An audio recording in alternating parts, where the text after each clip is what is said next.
तो मित्रों, हम चर्चा कर रहे थे अल्मोड़ा के पश्चिमी क्षेत्र की, जिसमें हमने बताया पाली पछाऊ और बारामंडल, इन दो परगनों की जो पुराने दौर के थे, इन पर चर्चा करते हैं। अन्य वीडियो में हम चर्चा करेंगे अल्मोड़ा के पूर्वी क्षेत्रों की। हमने पहले बेसिक इंट्रोडक्शन आपको दे दिया है अल्मोड़ा जनपद के अंतर्गत। अब हमने इसको डिवाइड किया अलग अलग हिस्सों में, क्योंकि अल्मोड़ा का महत्व अत्यधिक है बहुत सारे क्षेत्रों में। कुमाऊं के तौर पर अल्मोड़ा एक अलग अहमियत रखता है। हम इस तरफ देखते हैं, पश्चिम की तरफ। सबसे पहले हम देखते हैं सल्ट के क्षेत्र में। सल्ट के क्षेत्र को कुमाऊं का बारदोली कहा जाता है। जिस तरह से हमने चर्चा करी थी कि पौड़ी गढ़वाल में गढ़वाल का बारदोली है, गुजड़ू पट्टी, वही अहमियत सल्ट रखता है। देखिए, दोनों की सीमा भी मिलती है, इधर गुजड़ू पट्टी है पौड़ी का, इधर सल्ट है। आपको याद करने के लिए सहूलियत भी होगी, दोनों लगभग आसपास में ही मौजूद हैं। यहाँ पर अगर मैं बात करूँ तो कुमाऊं को बारदोली घटना 5 सितंबर 1942 की है, जहां अंग्रेज अधिकारी जॉनसन ने गोली चलाने के आदेश दे दिए थे, जिसमें दो भाई और एक व्यक्ति गंगाराम चोड़ामणि और दो भाई गंगाराम और खीमानंद वो शहीद हो गए थे। जिस कारण कुमाऊं, क्योंकि वो गांधी जी के आंदोलन से प्रेरित थे, अंग्रेजों के जॉनसन ने गोली चला दी थी। इस घटना को कुमाऊं का जलियांवाला कांड भी कहते हैं। जॉनसन ने जो किया, गोली चला दी, मारे गए, उसके प्रतिक्रिया स्वरूप कई आंदोलन सल्ट में हुए, तो गांधी जी ने इस जगह का ही नाम रख दिया कुमाऊं का बारदोली। सल्ट के लोग आज़ादी के इस संघर्ष में काफ़ी आगे रहे। शुरुआत से ही सल्ट प्रसिद्ध रहा। अंग्रेज सही तौर पर सल्ट पर कभी कब्जा कर ही नहीं पाए। सल्ट में एक ऐसी पहाड़ी थी जहां पर खड़े होकर आदमी गूंजता था। जैसे अंग्रेज आ गए, एक पहाड़ी ऐसी थी जहां पर खड़े होकर आदमी अगर गूंजेगा तो चारों तरफ आवाज़ फैल जाता था, उससे सारे लोग इकट्ठा हो जाते थे। मतलब कई सारे गांव के आदमियों तक एक व्यक्ति की आवाज़ पहुंच जाती थी। अंग्रेज अधिकारी आए उससे पहले ही सूचना पूरे गांव वालों को पहुंच जाती थी और सब एकजुट हो जाते थे, वो एक मंच पर आ जाते थे, जिससे अंग्रेजों को इस क्षेत्र पर कब्जा करने में बहुत परेशानी हुई। सल्ट के क्षेत्र पर, पूरे अल्मोड़ा के क्षेत्र में सल्ट ही वो ऐसा क्षेत्र था जिसने अंग्रेजों को ना को चने चबाए। बाकी जगह पर प्रोग्राम होते थे अहिंसात्मक तरीके से, मगर सल्ट के क्षेत्र में तो अंग्रेज सही ढंग से, आप उत्तराखंड के बारे में यही जानते हैं कि उत्तराखंड में शासन सही से चला पाए अंग्रेज। 57 की क्रांति के बाद कुछ बदलाव हुए, ठीक, हालांकि फिर भी श्रद्धा बनी रही उत्तराखंड के लोगों की शुरुआती दौर में। उसके बाद क्रांतिकारी घटना हुई यहाँ, जब कुमाऊं परिषद की स्थापना हुई। मगर सल्ट का इतिहास शुरू से ही अंग्रेजों के विरुद्ध रहा था। ऊपर आप जाएंगे, यहाँ एक भिक्यासैन नाम की जगह पड़ती है, ठीक, मार्केट है इधर का सबसे बड़ा मार्केट भिक्यासैन पड़ता है, सेंटर में है, देखिए आप।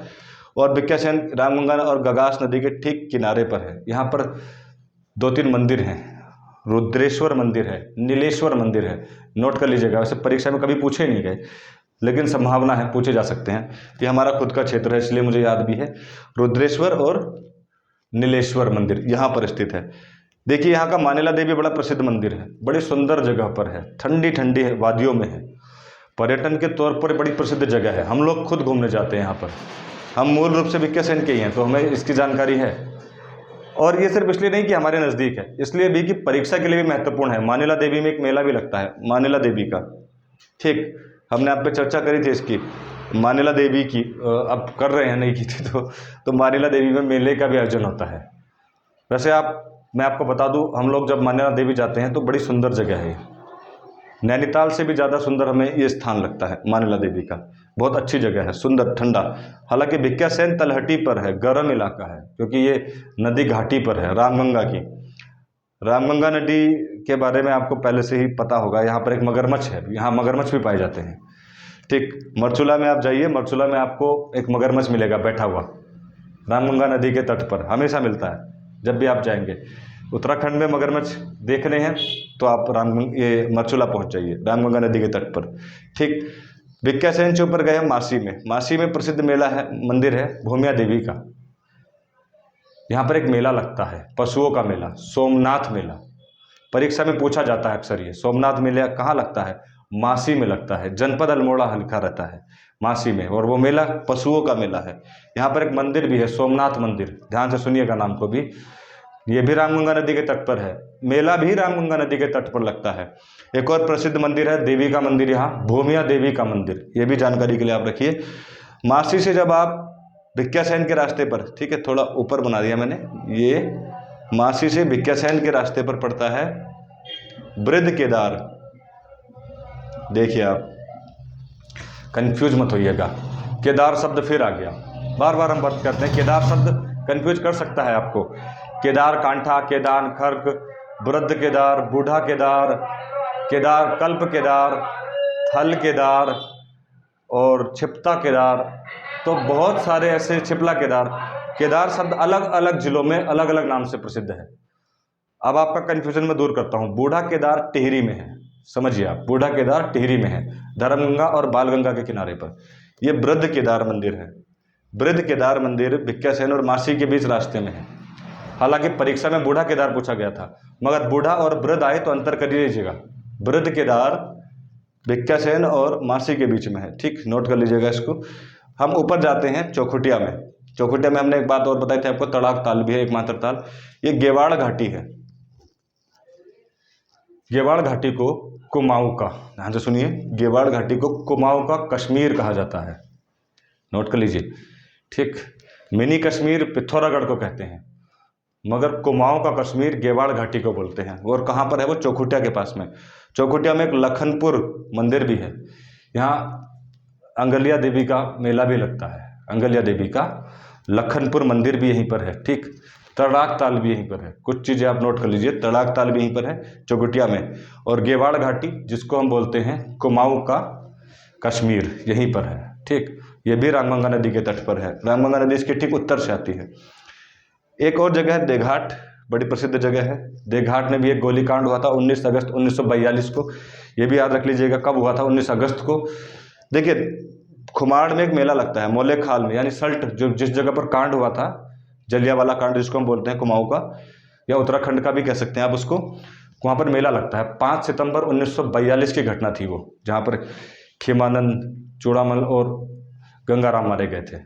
तो वहाँ पर उस उपलक्ष्य में प्रत्येक 5 सितंबर को प्रत्येक वर्ष सल्ट मेले का आयोजन किया जाता है, ठीक। वही घटना यहाँ पर भी हुई थी 19 अगस्त 1942 को देघाट में। यहाँ भी एक गोलीकांड हुआ था। देघाट में एक मंदिर भी है, देवी माता का मंदिर। देखिए, देवघाट के आप नज़दीक देखेंगे तो दूधातोली रेंज है, ध्यान से देखिएगा, दूधातोली रेंज है यहाँ पर। दूधातोली वही रेंज है जिसका विस्तार हमने कहा था 3 जिलों में है, अल्मोड़ा, चमोली, पौड़ी, थलीसैंण से गैरसैंण के बीच में। उसमें ये क्षेत्र भी आता है, शालदेव और देघाट के पश्चिम का क्षेत्र। दूधातोली पठार का रेंज है। पाली पछाऊ के हम क्षेत्र पर चल रहे हैं। अभी तक हमने पाली पछाऊ के क्षेत्र को कवर कर लिया। रामगंगा से पश्चिम का क्षेत्र पाली पछाऊ का क्षेत्र है। देखिए, इतिहास के तौर पर भी आप याद रखिए। अब रामगंगा से कोसी नदी का क्षेत्र, ये है बारामंडल का क्षेत्र। एक विधानसभा भी हुआ करती थी पहले, बारामंडल, ठीक। इसमें द्वाराहाट विशेष तौर पर आता है। द्वाराहाट इसका सेंटर है। द्वाराहाट को हम मंदिरों की नगरी बोलते हैं, ध्यान से सुनिएगा। उत्तराखंड में पूछा जाए मंदिरों की नगरी किसे बोलते हैं? द्वाराहाट को।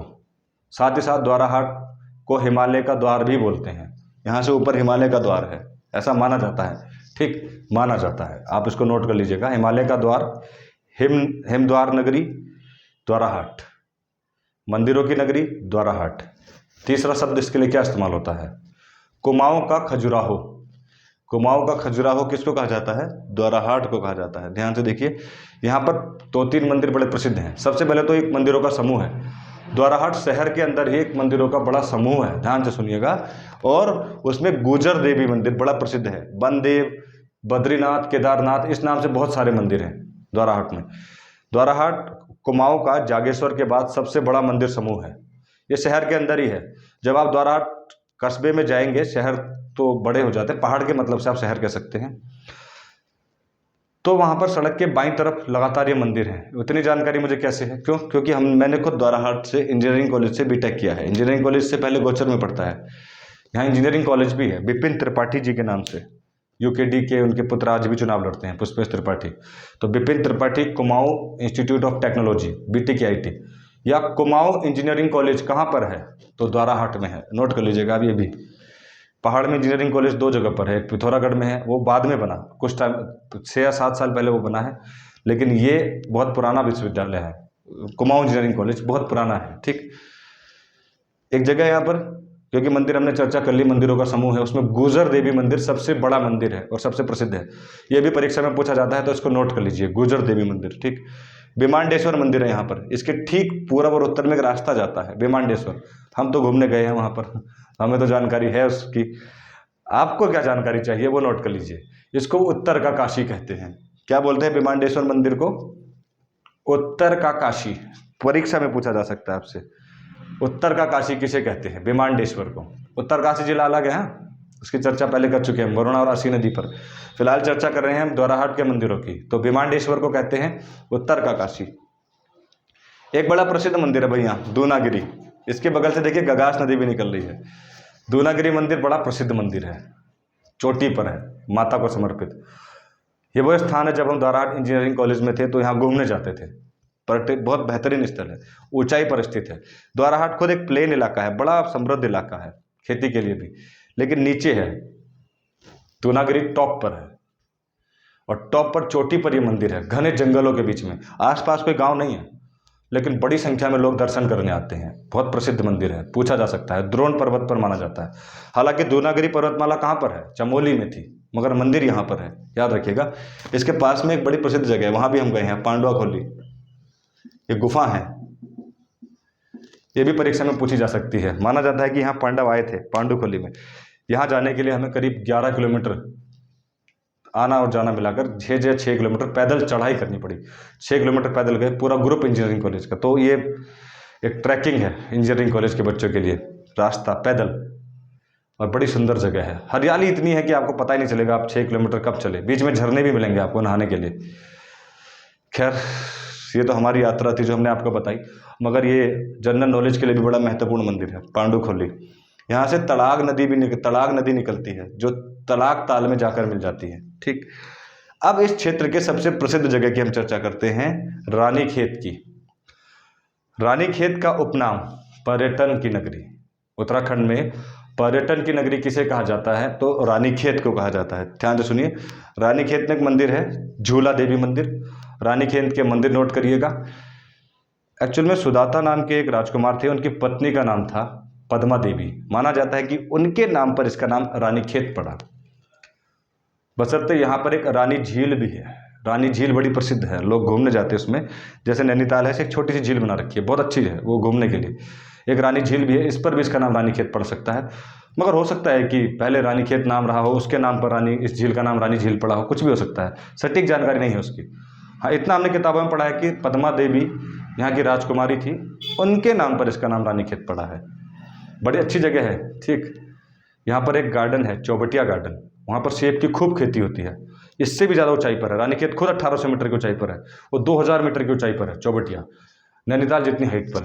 ठीक, हम घूमने गए हैं उस जगह पर भी, बड़ी प्रसिद्ध जगह है। वहाँ पर आर्मी के ज़्यादातर इलाका है, आर्मी के लोग वहाँ पर ज़्यादा रहते हैं, क्योंकि यहाँ पर कुमाऊँ रेजिमेंट भी है। कुमाऊँ रेजिमेंट के बारे में हमने लिखा है। कुमाऊँ रेजिमेंट 1945 में बना रानीखेत में, चौबटिया में है इसका केंद्र, ऊपर की ओर। बड़ी सुंदर जगह है भी। रानीखेत खुद सीढ़ीदार खेतों के लिए प्रसिद्ध है, मगर उससे भी ज़्यादा प्रसिद्ध है ये गार्डन, चौबटिया गार्डन, रानीखेत का आकर्षण का केंद्र है। इसको फलोद्यान का स्वर्ग कहते हैं। किसको? चौबटिया गार्डन को। चौखुटिया अलग है, चौखुटिया देखिए यहाँ पर है। हम बात कर रहे हैं रानीखेत की, तो रानीखेत में है चौबटिया गार्डन, नोट कर लीजिएगा, चौबटिया गार्डन बड़ी प्रसिद्ध जगह है। इसको फलोद्यान का स्वर्ग कहते हैं। इसकी स्थापना हुई 1960 में, 1960 में। ठीक, नोट कर लीजिएगा। अब हम बात करते हैं रानीखेत के प्रसिद्ध मंदिरों की। झूला देवी मंदिर, हैड़ा खान मंदिर प्रसिद्ध है भाई। हैड़ा खान मंदिर कहाँ पर स्थित है? रानीखेत में स्थित है, इंपॉर्टेंट एग्जाम के लिए। झूला देवी मंदिर, एक भालू डाम है यहाँ पर, हमने पहले भी चर्चा करी, एक तड़ाक ताल की, जिसमें 5 सुरंगें बनाई गई हैं। कुमाऊँ के क्षेत्र में ये डाम, अल्मोड़ा में बहुत कम है ऐसा। हाँ, तो भालू डाम। ठीक, एक और मंदिर है ताड़ीखेत में। ताड़ीखेत में 1920 में गांधी जी भी आए थे। यहाँ पर हिंदी प्रेम सभा भी है यहाँ पर। ठीक, प्रेम सभा की भी स्थापना की गई। नवोदय विद्यालय भी यहाँ पर है ताड़ीखेत में। एक्चुअल में ब्लॉक रानीखेत नहीं है, ब्लॉक ही ताड़ीखेत के नाम से है ताड़ीखेत में। यहाँ पर एक सिलौर महादेव का मंदिर है, सिलौर महादेव। ठीक, तो ताड़ीखेत से थोड़ा पहले एक सोनी नाम की जगह पड़ती है, सोनी बिनसर नाम से पता चल गया होगा। बिनसर महादेव का मंदिर है यहाँ पर। अब बिनसर के नाम से एक जंगल पढ़ा आपने पौड़ी में, बिनसर के नाम से एक अभयारण्य भी पढ़ेंगे आप अल्मोड़ा में। तो समझ गया, वो जंगल है बिनसर के नाम से, वहाँ भी एक मंदिर है। यहाँ सोनी बिनसर के नाम से मंदिर है, ध्यान सुनिए, परीक्षा में पूछा जाए तो सोनी बिनसर कहाँ पर है? ये ताड़ीखेत के पास में, रानीखेत में। और बिनसर जो वन्य जीव अभयारण्य होगा वो होगा आपका अल्मोड़ा के इस तरफ, इस क्षेत्र में होगा। ठीक, उसकी चर्चा हम अगली वीडियो में ज़रूर करेंगे। ठीक है, ये रीजन कॉर्बेट का भी है, कॉर्बेट का थोड़ा सा विस्तार यहाँ पर भी पड़ता है मरचुला के नीचे। ठीक, तो ये हमारे 12 मंडल, इसमें कुछ छोटा तो नहीं है हमारा, नहीं, ज़्यादातर चीज़ें हमने ले ली हैं। कुछ छोटा होगा तो आप कमेंट बॉक्स में हमें बता देंगे। ठीक है, 12 मंडल और पाली पछाव के क्षेत्र की बात करें। अगले जो हमारा वीडियो होगा उसमें हम बात करेंगे आलमनगर और चौगरखा पट्टी की, यानी अल्मोड़ा शहर की, सोमेश्वर की, जागेश्वर की और इस पूर्वी क्षेत्र की, इन जगहों की हम चर्चा करेंगे अगली वीडियो में, क्योंकि हमने अल्मोड़ा को विस्तृत रूप में समझाने की कोशिश की है, इसलिए इसको हमने 2 पार्ट्स में डिवाइड कर दिया। वो तरीके हम लगातार ढूंढते रहते हैं जिससे आपको चीज़ें जल्दी समझ में आ जाएं। इसके बारे में थोड़ा हमें ज़्यादा जानकारी थी तो अलग से वीडियो बना दी। ठीक है, तो आपको फिलहाल ये चीज़ें समझ में आ गई होंगी तो हमें ज़रूर प्रतिक्रिया देंगे, हम तो उम्मीद करते हैं, पता नहीं मिलती है नहीं मिलती है। ठीक है, आपको ये समझ में आया तो हमें ज़रूर बताइए। धन्यवाद।